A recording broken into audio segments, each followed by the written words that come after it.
H キーで効果値が変動する渾身と排水。 H キーと防御の使用を知る前の前提知識である耐久力の考え方を他のゲームから輸入して解説するよ。こんにちは、小太郎です。当位のゲーム部屋は当位さんがプレイ済みのゲームを僕と一緒にネタバレマシマシで遊んでいくチャンネルです。今回遊ぶゲームはグランブルーファンタジーです。今回から2回に分けて武器スキルの渾身排水と防御 H キーの解説をするよ。特に防御の話は受けるダメージの計算式や敵に設定される防御値についても関連して解説します。これまでは武器スキルに限定した話をしてきたけど、リミットボーナスとかバフでバフについても関連した話をしていくよ。今回は本題に入る前に少しだけ算数のおさらいから始めます。分数、小数、パーセントについて念のために再確認しておくよ。今回以降の話ではダメージ計算に関する話題が増えると思います。そのため分数や小数が出てくるだけで話がつかめなくなる人はできるだけスキップや倍速を使わずにご視聴ください。150分の100が3分の2と同じとか、3分の2が約 66% だとか、そういうことを大体暗算できる人は算数の話を飛ばして次の話に進んで大丈夫だよ。まずは分数について、直線の上下や左右に数字を置いて一つの数値として扱うものです。小学校だと横棒だけど、大人になると斜め棒を使うよね。分数は2つの数字が割り算をしていることを表しています。分子割る分も上割る下、左割る右だね。分数の便利なところは計算結果までの過程、つまりどのような数字が関わったものなのかを伝えやすい点です。単純に 66% ですよって表現するよりも150分の100ですよって表現した方が適切な場面で使うってことね。例えば防御が 50% 上昇すると敵からのダメージが元の威力の150分の100になります。元の威力を100分の100、つまり1とした時防御が 50% 上昇するってことは分母が 50% 上昇する、つまり下あるいは右の100を 1.5 倍するって意味になるよ。元の値の 50% 上昇なので計算するときには元の値値を 100% と考えて 100% の 1.5 倍 150% と考えることができます。ダメージ計算式では 50% アップを計算するときに元の数字 ×50% だと 1.5 倍じゃなくて 0.5 倍になっちゃうから 150% を表現する方法として 1+0.5、100% +50% って表現することもあるね。様々な表現が使われますが、大切な理解としては分数は割り算の計算過程をそのまま見えるようにしたもの。分子、上または左の数字を分母、下または右の数字で割り算するということです。日常生活で一番お世話になってる分数は時速だね。例えば車の速度を表すときに時速60キロと表現します。これは1時間同じ速さで進むと 60km の道のりを進むという意味です。単位は km/h で表すよね。これは分子が km、分母が1アワー、つまり1時間ってこと。 60km/h を分解すると 60km 割る1時間で計算された速度、1時間あたり 60km 進む速さってことを言ってるね。このように普段使いするにも便利な表現が分数です。道のりと速度の計算ではじきとか見はじ教えてる塾とか教材があるけど、算数は計算することよりも何をしているかってことを伝わる形で示す教科だから、計算のための攻略法じゃなくてどのように表記するとどんな処理をしているか人に伝わるように自分で理解できるように教えるべきだと思うね。話が脱線しましたが、分数は計算途中をあえてそのままにしている表現方法です。小数は実際に計算した結果1よりも小さい数字になった時に使うというだけです。正しい作法だと分数内で小数を使わないんだと思うけど、伝わりやすさを優先するためにあえて小数のまま分数に入れることがあるよ。ゲームのダメージ計算をするときは小数をなくすために分子分母を10倍にすることはありません。分数は分子と分母をそれぞれカッコでくくった割り算に過ぎません。割ると表記しても問題ないところを見やすさや解釈のしやすさを優先して分数を用いてるだけなので、分数内で小数が扱われていても大した問題ではないと言えます。プログラムの中では分数なんて使わないで攻撃側の計算結果を A、防御側の計算結果を B に置き換えて A÷B って書くだけだからね。そして百分率、パーセントですが、これは小数を100倍にして表現する手法です。特に確率や割合の計算では、小数点以下の計算が多くなるので、0.01 と表現するよりも 1% と表現しているに過ぎません。少し注意した方がいいこととして、確率もパーセントだし上昇する割合もパーセントってこと。例えばクリティカル 100% と公人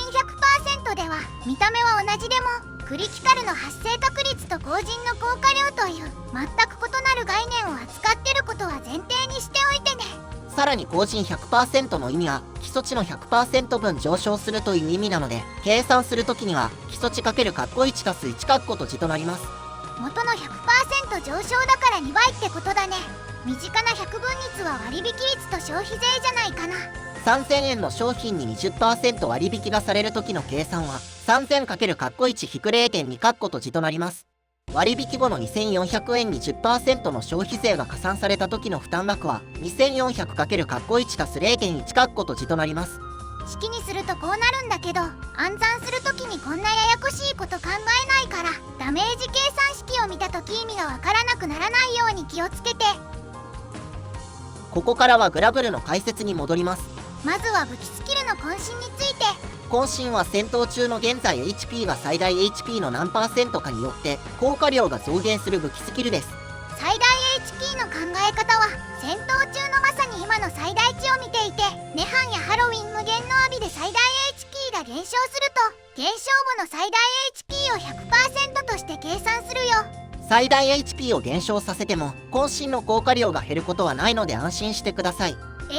が 100% を下回ると急激に効果量が減少して、25% を下回ると効果量が一気にゼロになる仕様があるよ。このことから渾身は HP が減らない前提の戦闘短期戦で特に大きな効果があると言えます。渾身にもマグナ石や神石の株が乗るものがあって、一番使いやすいものだと終末武器の第3スキルだね。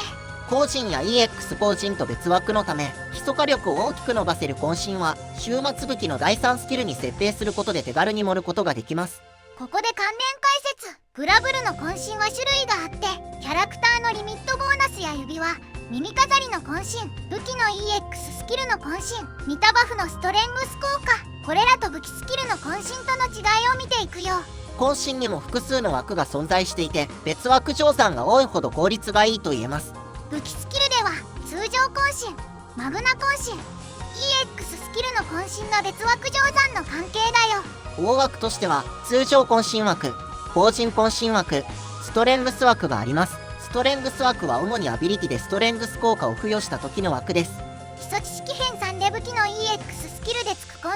アビと同枠加算って説明したんだけど、それがストレングス枠だね。ストレングス枠の中にもさらに細かく枠があるのですが、ここでの理解としては乗算関係にあるのは通常枠、法人枠、ストレングス枠であり、同枠内ではおおむね加算になると知っておけば問題ありません。それで武器スキルの渾身がどの枠かはシンプルなんだけど、他の渾身はストレングス枠か通常渾身枠のどちらかになるよ。厳密には通常枠と加算関係の別枠があるんだけど、これもややこしいから通常渾身枠ってことで理解しておいて大丈夫。ではストレングス枠に加算される渾身ですが、キャラクターのリミットボーナス以降は LB と言います。 LB の渾身や指輪、耳飾りで付与できる渾身は全てストレングス枠と加算する渾身です。つまりストレングス効果のアビリティを使わなくてもストレングス枠を使って別枠乗算できるから、ポチ数を減らしたい超短期編成、肉集めとか90ヘル周回でかなり効果的ってことだね。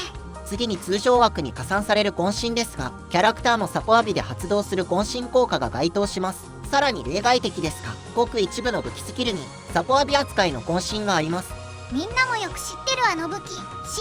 当天浄土だね。この武器の第2スキルは主人公がメイン装備した時のみ発動し、主人公のサポアビとして処理されています。だから予測ダメージのスキル一覧には出てこないけど、 HP の増減で火力はしっかり変化するよ。この武器が通常枠を使えることで、マグナ編成で終末武器をマグナ渾身に設定していても別枠乗算となるため、他の武器よりも火力が大幅に上昇します。さらに EX スキルで渾身がついてればストレングス枠の渾身も漏れるから、この武器はダブル渾身と EX 後陣を稼げる超優秀な武器になるわけだね。そして法人枠ですが、これはマグナ武器の渾身スキルしかないため、主にマグナ終末武器の渾身スキルで盛ることになります。昔からよく言われてることなんだけど、神石編成なのにマグナの終末武器を使った方が火力が高くなる理由の一つに、神石終末武器では法人渾身枠を盛れないからってのがあるね。神石牽制ではリミ武器で通常渾身を盛ることが簡単なので、欲しいのは別枠乗算となる法人枠の渾身となります。まあ終末武器は第3スキルの入れ替えが手間だから、武器自体を入れ替えて使うこともあるけどね。話を戻しますが、渾身の枠は大まかに通常枠、法人枠、ストレングス枠に分類でき、武器スキル以外は大体ストレングス枠に加算されます。 LB と指は耳飾りの効果値だけど、 LB は段階ごとに上昇して1枠で最大 6% だよ。指輪と耳飾りは記載の数値に2を足した値、足す10なら 12% となります。まあこの辺りでいくらストレングス枠の渾身を持っても HP 満タン状態で戦えないなら効果はかなり薄くなるってのが渾身だね。それでは続いて排水です。渾身の逆のような効果で、現在 HP が最大 HP に対して少ないほど効果値が上昇するスキルです。最大 HP の 1% 以下の時に最大効果量になるね。他のゲームでもよくある仕様ですが、排水の特徴は HP が 100% に近くても効果がある点です。割と綺麗なグラフで HP の減少に反比例するよ。少し HP が削れただけでも効果はありますが、基本的には自分で HP を削る手段や不死身効果を持っている状態で安定するスキルです。排水編成は組むのが難しいのと、ちょっと今時じゃないかなって感じ。排水にも渾身とほぼ同じような枠が存在しています。通常排水枠、法人排水枠、逆境枠だね。枠の分類も渾身と同じで、武器の EX スキルと LB や指輪、耳飾りは逆境枠、キャラクターのサポアビは通常枠。基本的に渾身と似ているのですが、逆境枠は HP が 100% でも最低効果値が設定されており、ダメージを受けない超短期戦であっても逆境枠の排水であれば盛る意味があります。でも最低値だから狙って厳選するようなものじゃなくて、排水編成か妥協として逆境枠の排水を持っておくって感じだね。さて、武器スキルの渾身と排水、それらと似た効果を見てきましたが、武器スキルの効果値は予測ダメージ画面の設定で HP が何%の時にどのくらいになるのか確認できます。予測ダメージ条件タブの味方タブを選択して、残り HP を好きな割合に変更できるよ。例えば 25% に設定すると渾身は最低値になりますが、20% に設定すると武器スキル自体が消滅します。この HP を設定で変更できる仕組みは防御の武器スキルである剣士の効果値を見るときにも使うよ。基本的に 100% 状態の火力を見ていればいいのですが、回復力が足りない編成を使うときには多少 HP が削れた時の火力も考慮して武器編成をするといいかもしれませんね。それじゃあここからは味方の HP と防御の話をしていくよ。その前にここでは HP と防御を総合して耐久力という視点を紹介するよ。グラブルの解説ではあまり見かけないので、他のゲームの考え方を輸入したいと思います。みんな一度は触れたことがあると思う超有名ゲームポケモンシリーズの対戦勢の考え方だよ。トーイさんはルビーサファイア時代から努力値振りをしてるポケモンシリーズの古参元勝ち勢なので、解説の信憑性はご安心ください。ポケモンを育成するときに基礎ポイント、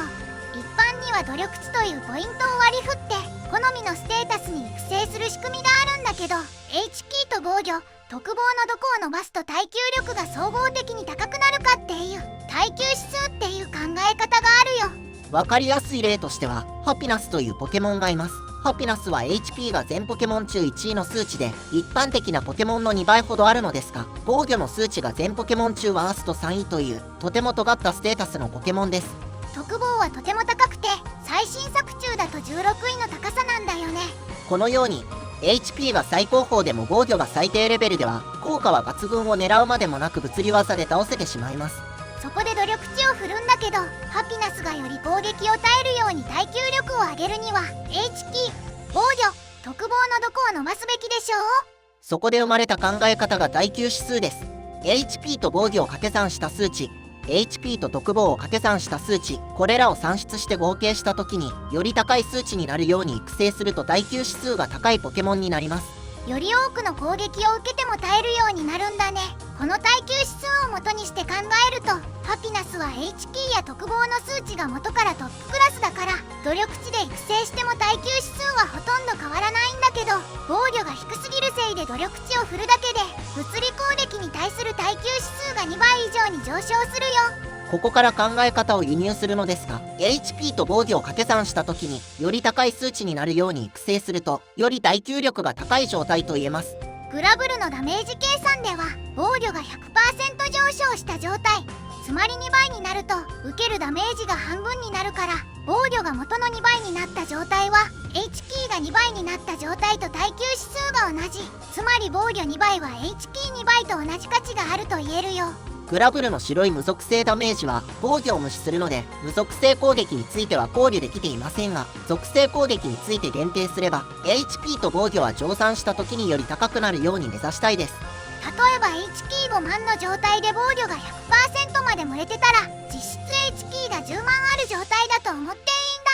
これが耐久力という視点だよ。この考え方をぜひ知った上で、次回の HP と防御スキルの解説をご視聴ください。この2つは武器スキルだけじゃなくて、 LB とか指輪、耳飾り、覚醒レベルでも伸ばせるから、耐久力の考え方を参考にして、どっちを伸ばした方がより効率がいいか見ていくよ。さらに敵の防御値についても解説します。古戦場のヘルボスはレベルごとに耐久力が違うから、ここも一緒に知っておこうって話。また、そもそも武器スキルで上昇させている基礎ステータスはどれのことなのか、何がキャラの HP に影響しているのかを見ていきます。冒頭にした算数の話を理解してる前提で解説するから、スキップしたけど不安な人は戻って見直しておいてね。今回の解説が役に立ちそうと思ってくれたり、次回の内容が楽しみな人はチャンネル登録と高評価もよろしくお願いします。次回の動画もご期待ください。そろそろいい時間になってきたので、今回はここまで。次回へ続く。